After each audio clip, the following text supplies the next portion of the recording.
విధానాలను విడనాడాలని అఖిలపక్ష రాజకీయ పార్టీలు కార్మిక సంఘాలు కలిసి బంద్కు పిలుపునిస్తున్నాయి.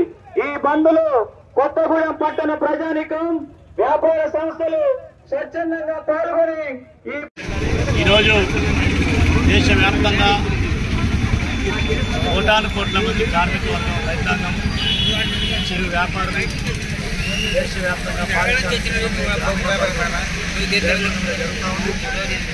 పారిశ్రామిక ప్రాంతమైనటువంటి పెద్ద ఎత్తున బంధు పారిశ్రామిక సమ్మె జయప్రదంగా నిర్వహించడం జరుగుతాం.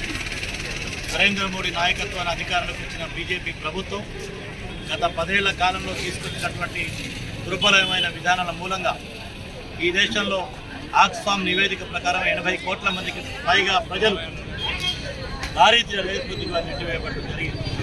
ప్రభుత్వ రంగ పరిశ్రమల్ని ఆదాని అంబాలను అమ్మివేసి ఈ దేశ సంపదని, ప్రకృతి సంపదని గుజరాత్ పెట్టుబడిదారులకు అప్పచెప్పినటువంటి నరేంద్ర మోడీ ప్రభుత్వ విధానానికి వ్యతిరేకంగా 3 నల్ల చట్టాలని తీసుకొచ్చి మరి రైతులను ఎత్తున వేసినప్పుడు 750 మంది రైతులు తమ ప్రాణాన్ని బలిదానం చేసి పోరాడి విజయం సాధించినప్పటికీ కూడా ఇప్పటివరకు రైతు అనుకూలమైనటువంటి కార్యక్రమం తీసుకోకపోవటం ఈ దేశాన్ని, రాజ్యాంగాన్ని మరి పరిరక్షించకుండా మతోన్మాదపు విషపూజాలు నాపి సమాజం మధ్య ఒక విచ్ఛిన్నతకు కారకవుతున్న ఈ ప్రభుత్వం కార్మిక వర్గాన్ని, రైతాంగాన్ని, దేశ ఐక్యతను దెబ్బతీస్తున్నటువంటి నరేంద్ర మోడీ ప్రభుత్వ విధానానికి వ్యతిరేకంగా ఈ 10 ఏళ్ళు ప్రజల యొక్క మరి హక్కులని పీల్చి చేసి మాట్లాడే వాళ్ళని, పోరాడే వాళ్ళందరినీ కూడా జైల్లో నెట్టివేసి ఒక అప్రజాస్వామిక నియంతృత్వ పాలన చేసిన నరేంద్ర మోడీని 24 ఎన్నికల్లో ఓడించాలని పిలుపునిస్తాం.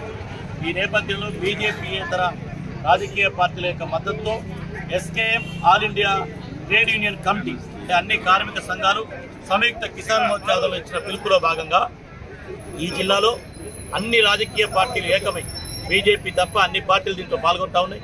వామపక్ష పార్టీలైనటువంటి సిపిఐ, సిపిఎం, ఎంఎల్ పార్టీలు, కాంగ్రెస్, టీఆర్ఎస్ అన్ని పార్టీలు కూడా ఇవాళ నరేంద్ర మోడీ యొక్క తప్పుడు విధానాన్ని ఎండగడతా ఉన్నాం. కార్మిక వర్గానికి, రైతాంగానికి మరి అండగా లేని ప్రభుత్వానికి గద్దించాలని పిలుపునిస్తా ఉన్నాం. ఇవాళ బ్యాంక్ ఉద్యోగస్తులు, ఎల్ఐసీలు, సింగరేణి లేదా anganwadi, ASHA, mid day meals, motor కార్మిక వర్గం, భవన నిర్మాణ రంగం, షాపులలో పనిచేసిన వాళ్ళు, గ్రామీణ కార్మికులందరూ కూడా ఇవాళ సమ్మెలో పాల్గొంటా ఉన్నారు. ఈ సమ్మె విజయవంతమైంది. ఈ సమ్మె విజయవంతం ద్వారా అయినా సరే ప్రభుత్వం తనకున్న కొద్ది మాసాల ఈ పాలన అవకాశంలో అయినా సరే తన తప్పుల్ని సరిదిద్దుకొని ఈ సమస్యల్ని పరిష్కారం చేయాలా, ఈ డిమాండ్స్ నెరవేర్చాలా, లేకపోతే ఈ ప్రజాగ్రహానికి రేపు 24 ఎన్నికల్లో ఈ ప్రభుత్వం కూలిపోక తప్పదు.